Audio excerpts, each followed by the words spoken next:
Hey Cowboys Nation, let's go for another round of news from America's team. Watch until the end so you don't miss any news and sign up to stay tuned for everything that comes out about the Cowboys. Dan Orlovsky is convinced that if a Cowboys star takes a holdout, they won't make the playoffs. With each passing week, September approaches and the Dallas Cowboys still haven't secured their main stars for a long-term period. Dak Prescott can be seen as an exception, as there was apparently a mutual agreement between him and the organization not to renew his contract for the time being. However, the younger stars, CeeDee Lamb and Micah Parsons, are still without concrete signs that they will extend with the franchise. Micah Parsons is in no hurry to re-sign, while CeeDee Lamb is absent from the mandatory minicamp and has already accumulated a considerable fine for missing practice. Parsons is already reunited with the team. According to the player himself, he missed the OTAs to concentrate on maturing as a person, taking time off to heal his body, soul, and spirit. About a week ago, he stated that he was in no hurry to have his new contract signed. "I'm patient. Patient is a virtue. I'm waiting my turn. Let CeeDee go get whatever. Let Doc get whatever." Dallas picked up the defensive end's fifth-year option from his rookie deal while not opening up for further negotiations. What could happen if Parsons does a holdout? On Wednesday's edition of Get Up on ESPN, Dan Orlovsky argues that Parsons should be out of workouts as a form of protest because Jerry Jones has not yet proposed a new deal. Micah Parsons shouldn't step on the field without a new contract. Which one of the big three in Dallas is going to play the hard game? Is it going to be him, Dak Prescott, or CeeDee Lamb? Said the insider. The journalist implied that the pass rusher among the big three is the one who deserves to be paid the most. It's going to be hard to pay all three of those guys what they're worth, in my opinion. And Micah Parsons is arguably the most disruptive edge in all of the NFL. Him, Myles Garrett, TJ Watt, into that conversation. The last player in the history of the NFL that have 12-plus sacks in seasons 1, 2, and 3 of the NFL career is a guy named Reggie White. He then added, for $2.9 million, there's no way that Michael Parsons should risk injury, lesser his value, if that's possible, by stepping on the field for the Dallas Cowboys. How would the Cowboys look without Micah Parsons today? It's undeniable that the defender, despite his young age, is a generational talent and is already establishing himself as one of the best in the NFL at his position. Although his playoff numbers aren't impressive, Parsons' presence raises the level of the squad as a whole. Orlovsky says with conviction that if the edge decides to make a holdout during the season, it is certain that the Cowboys will not make the playoffs. I think they're the sixth best team in the NFC right now with all three of those guys. If any one of them, specifically Micah Parsons, says I'm not playing, they can't make the playoffs. So while he may not have leverage when it comes to the 3 seasons going into his 4th season, they can't make the playoffs without him.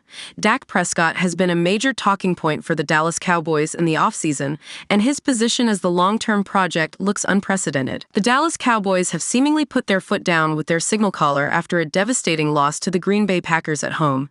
Dak Prescott is entering the final year of the 4-year deal he signed in 2021, and owner Jerry Jones is not jumping to an extension. Despite finishing runner-up to Lamar Jackson as MVP, fans have highlighted their frustration with the QB in the postseason. Dak Prescott's latest playoff disaster has put his Dallas future in. A horror show in the first half against the Packers saw him throw 2 interceptions with 1 return for a touchdown. However, the problems stretch back further, underlining Cowboys Nation's deep-rooted anger. Cowboys could sign ex-Steelers starter as late free agency move. The Dallas Cowboys have just about all the pieces in place for the 2024 season, but a former Pittsburgh Steelers starter could finish the puzzle. The team's offensive line is a strength and has been for quite some time, but center Mason Cole could take things up another level. Cole is still without a team after spending the past 2 seasons with the Steelers. Bleacher Report writer Alex Ballantini believes that the Cowboys would be an ideal landing spot. The Steelers don't seem interested in Cole despite probably starting a rookie at center. However, a team like the Cowboys, who could be starting rookie Cooper Beebe at center, or the Denver Broncos, who have an interesting position battle at the pivot, could use Cole as an insurance policy, Ballantini wrote on June 13th. Cole has a deep well of experience from his 73 starts in the league. He has hopped around from the Arizona Cardinals to the Minnesota Vikings to Pittsburgh, but now he needs another home going into 2024. While the Cowboys do seem excited about rookie Cooper Beebe, it's smart to offer some cover for the rookie. Beebe. Dallas, expecting a lot out of Cooper Beebe, is part of the Cowboys' two-man approach to reinforcing the offensive line. Along with Oklahoma prospect and first-round pick Tyler Guyton, Beebe is set to be a Beebe was taken as the 73rd overall pick, and Dallas seems to be preparing him to start this fall. The reason why he's set to play center is that the Cowboys boast two of the NFL's best guards in Tyler Smith and Zach Martin. But while shifting to center and starting will be a challenge, Dallas HC Mike McCarthy is excited for Beebe. He will definitely be a part of the center competition. Obviously, he has played mostly at guard, but he has played them all. That was part of the evaluation, McCarthy said. He is someone we are very, very excited about. His position flex, as you look at today's game with the 17 games and you look at our history, you can't have enough players, let alone linemen, that can play two positions. Yes, he will definitely have an opportunity to compete at center. As things stand, Beebe's main competition is second-year C Brock Hoffman. Cowboys legend could retire after 2024. There's no question that Zach Martin is the veteran leader of the offensive line, but 2024 could be his last season in that role. Martin is entering his 11th season in the league and with Dallas, and has been named a first-team All-Pro in each of the past 3 seasons. But approaching the 2024 season, Martin is admitting that retirement is entering his mind. "I think I'd be lying if I said it has not entered my mind, right?"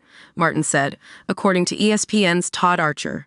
"I think that's been a big thing for me this year. Just try to tell myself, hey, go out, do your thing, and let anything else take care of itself after the season. Don't know when I'll be done, but it's definitely getting closer to the end. I think it's just a good reminder for myself to stay in the present and take advantage of this year." Cowboys' intensity dialed up before training camp. There will either be a lot of burst pipes or diamonds in North Texas by the time next February rolls around, and nothing in between. That's because the amount of pressure that currently exists for this version of the Dallas Cowboys to finally end the organization's decades-long Super Bowl drought is enough to create one or the other. It's apparent all involved understand the reality of the situation, particularly on the heels of an embarrassing playoff loss at AT&T Stadium in January at the hands of a less experienced Jordan Love, who torched Dallas' vaunted defense. And it feels as if it's already beginning to manifest itself in the early intensity felt throughout mandatory minicamp by way of a training camp-like intensity displayed in each practice. "I love it," said All-Pro quarterback Dak Prescott.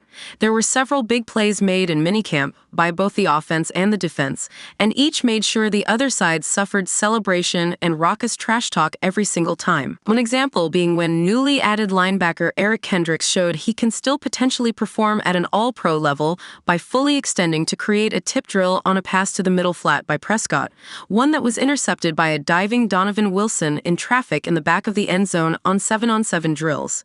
The defense went crazy with the sideline clearing as they ran past Prescott in defiance. On the very next play, however, Prescott threw a frozen rope through a keyhole to find a streaking Brandon Cooks in the back of the end zone through several defenders for a touchdown. The offense repaying the celebratory favors as Prescott threw both arms in the air and looked at the defensive sideline asking, "What now?" It was giving very real Oxnard vibes, but nearly 7 weeks ahead of schedule. "We all know I love to compete and talk trash," Prescott said of the early intensity. "That's the base of it. You have to have fun doing this. We all know each and every day we're going to come in and we're going to compete against each other. We're trying to make each other better, and there's no better way to do it than to compete. Talking, making sure the energy is high and celebrating after big plays, it just makes it fun. It makes the whole iron sharpens iron fun. Understand that you're dealing with heat and dealing with all this other stuff, but at the end of the day, we're just trying to get better. Let's have fun doing it." There is plenty on the line for the Cowboys in 2024, and much of it doesn't need to be constantly restated due to just how obvious it is, including the contractual situation for several key figures, both on the coaching staff and the roster. So it's good to see they didn't wait until late July to begin turning the fire up. Because from what I can tell, winning a Super Bowl is fun as well.